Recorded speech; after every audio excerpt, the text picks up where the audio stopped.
ओम श्री परमात्मने नमः। आज हम गीता के प्रथम अध्याय के श्लोक संख्या 7, 8 और 9 का श्रवण करेंगे।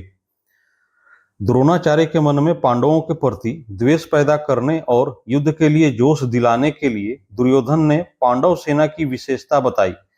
दुर्योधन के मन में विचार आया कि द्रोणाचार्य पांडवों के पक्षपाती हैं ही, अतः वे पांडव सेना की महत्ता सुनकर मेरे को यह कह सकते हैं कि जब पांडवों की सेना में इतनी विशेषता है तो उनके साथ तू संधि क्यों नहीं कर लेता। ऐसा विचार आते ही दुर्योधन आगे के 3 श्लोकों में अपनी सेना की विशेषता बताता है। अस्माकं तु विशिष्टा ये तान्निबोध्य द्विजोत्तम नायका मम सैन्यस्य संज्ञार्थम तान ब्रवीमि ते। हे द्विजोत्तम, हमारे पक्ष में भी जो मुख्य हैं उन पर भी आप ध्यान दीजिए। आपको याद दिलाने के लिए मेरी सेना के जो नायक हैं उनको मैं कहता हूं। व्याख्या। दुर्योधन द्रोणाचार्य से कहता है कि हे द्विज श्रेष्ठ, जैसे पांडवों की सेना में श्रेष्ठ महारथी हैं, ऐसे ही हमारी सेना में भी उनसे कम विशेषता वाले महारथी नहीं हैं, प्रत्युत उनकी सेना के महारथियों की अपेक्षा ज्यादा ही विशेषता रखने वाले हैं। उनको भी आप समझ लीजिए। मेरी सेना में जो भी विशिष्ट विशिष्ट सेनापति हैं, सेना नायक हैं, महारथी हैं, मैं उनके नाम केवल आपको याद दिलाने के लिए, आपकी दृष्टि उधर खींचने के लिए ही कह रहा हूं।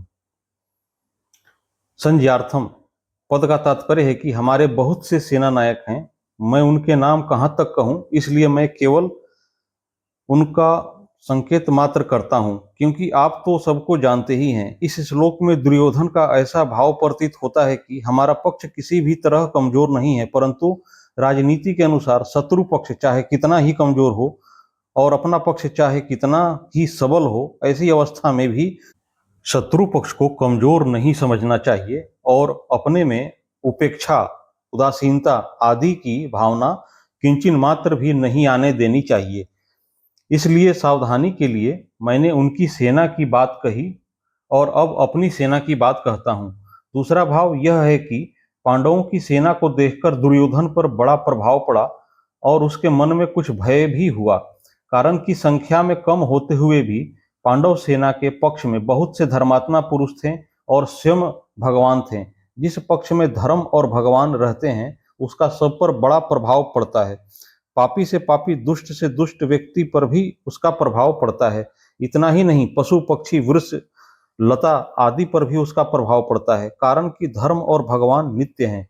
कितनी ही ऊंची से ऊंची भौतिक शक्तियां क्यों ना हो, हैं वो सभी अनित्य ही। इसलिए दुर्योधन पर पांडव सेना का बड़ा असर पड़ा, परंतु उसके भीतर भौतिक बल का विश्वास मुख्य होने से वह द्रोणाचार्य को विश्वास दिलाने के लिए कहता है कि हमारे पक्ष में जितनी विशेषता है उतनी पांडवों की सेना में नहीं है, अतः हम उन पर सहज ही विजय कर सकते हैं। अगला श्लोक। भवान भीमश्च कर्णश्च कृपश्च समितिज्जयः अश्वत्थामा विकर्णश्च सौमदस्ति तथैव च।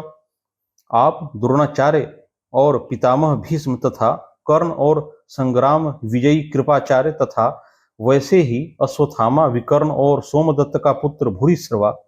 व्याख्या। भवान भीमश्च, आप और पितामह भीष्म दोनों ही बहुत विशेष पुरुष हैं। आप दोनों के समकक्ष संसार में तीसरा कोई भी नहीं है।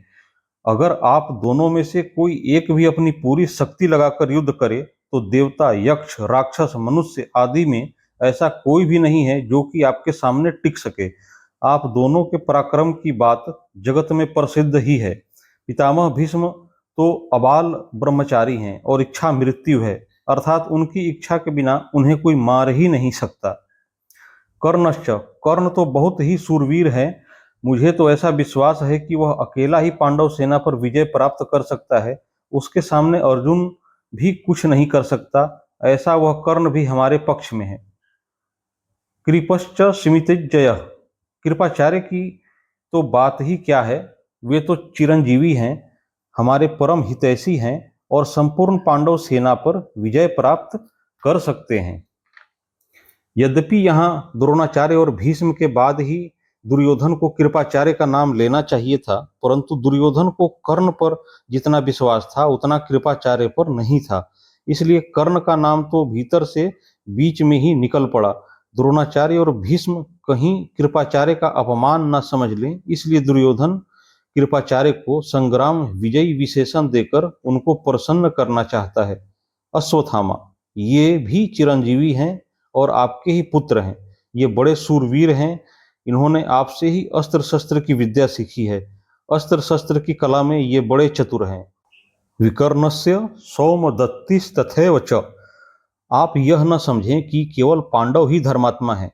हमारे पक्ष में भी मेरा भाई विकर्ण बड़ा धर्मात्मा और सूरवीर है। ऐसे ही हमारे प्रति पितामह शांतनु के भाई बाहलकी के पौत्र तथा सोमदत्त के पुत्र भूरिश्रवा भी बड़े धर्मात्मा हैं। इन्होंने बड़ी बड़ी दक्षिणा वाले अनेक यज्ञ किए हैं। ये बड़े सूरवीर और महारथी हैं। यहाँ इन सूरवीरों के नाम लेने में दुर्योधन का यह भाव मालूम देता है कि हे आचार्य, हमारी सेना में आप भीष्म, कर्ण, कृपाचार्य आदि जैसे महान पराक्रमी सूरवीर हैं। ऐसे पांडवों की सेना में देखने में नहीं आते। हमारी सेना में कृपाचार्य और अश्वत्थामा ये दो चिरंजीवी हैं, जबकि पांडवों की सेना में ऐसा एक भी नहीं है। हमारी सेना में धर्मात्माओं की भी कमी नहीं है, इसलिए हमारे लिए डरने की कोई बात नहीं है। अन्ये च बहवः सुरा मदर्थे त्यक्त जीविता नाना शस्त्र प्रहरणाः सर्वे युद्ध विशारदाः।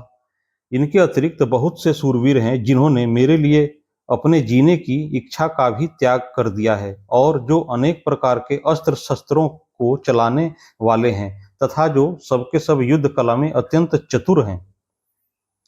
अन्य च बहवः सूरा मदर्थे त्यक्त जीविताः, अर्थात मैंने अभी तक अपनी सेना के जितने सूरवीरों के नाम लिए हैं उनके अतिरिक्त भी हमारी सेना में बाहलिक, शल्य, भगदत्त, जयद्रथ आदि बहुत से सूरवीर महारथी हैं जो मेरी भलाई के लिए, मेरी ओर से लड़ने के लिए अपने जीने की इच्छा का त्याग करके यहाँ आए हैं। वे मेरी विजय के लिए भले मर ही जाएं पर युद्ध से हटेंगे नहीं। उनकी मैं आपके सामने क्या कृतज्ञता प्रकट करूं। नाना शस्त्र प्रहरणाः सर्वे युद्ध विशारदाः, अर्थात ये सभी लोग हाथ में रखकर प्रहार करने वाले तलवार, गदा, त्रिशूल आदि नाना प्रकार के शस्त्रों की कला में निपुण हैं और हाथ से फेंककर प्रहार करने वाले बाण, तोमर, शक्ति आदि अस्त्रों की कला में भी निपुण हैं। युद्ध कैसे करना चाहिए, किस तरह से, किस पैंतरे से और किस युद्ध युक्ति से युद्ध करना चाहिए, सेना को किस तरह खड़ी करनी चाहिए आदि युद्ध कलाओं में भी ये बड़े निपुण हैं, कुशल हैं। ओम श्री परमात्मने नमः।